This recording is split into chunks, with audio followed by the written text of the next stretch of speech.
ఒకప్పుడు టాలీవుడ్‌లో స్టార్ హీరోయిన్‌గా సత్తా చాటుకున్న గ్లామరస్ బ్యూటీ రకుల్ ప్రీత్ సింగ్ గత కొన్నేళ్లుగా తెలుగు తెరపై పెద్దగా కనిపించలేదు. వరుస పరాజయాలు పలకరించడంతో తెలుగులో అవకాశాలు తగ్గిపోయాయి రకుల్‌కి. అయితే ప్రస్తుతం బాలీవుడ్‌లో మాత్రం అడపాదడపా సినిమాలు చేస్తుంది.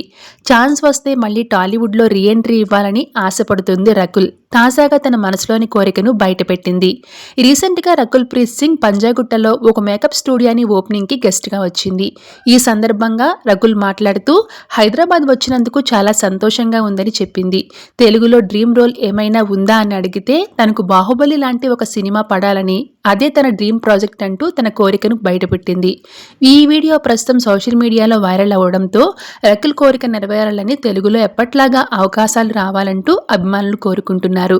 మరి తెలుగులో ఆమె డ్రీమ్ ప్రాజెక్ట్ నెరవేరుతుందో లేదో వేచి చూడాలి. ప్రస్తుతం రకుల్ ప్రీత్‌కి సంబంధించిన ఈ న్యూస్ నెట్టింట వైరల్గా మారింది. వీడియో నచ్చినట్లయితే లైక్ చేయండి. మరిన్ని లేటెస్ట్ అప్డేట్స్ కోసం ఇప్పుడే మన ఛానల్ని సబ్స్క్రైబ్ చేసుకుని పక్కనే ఉన్న బెల్ ఐకాన్ని యాక్టివేట్ చేసుకోండి. Thanks for watching.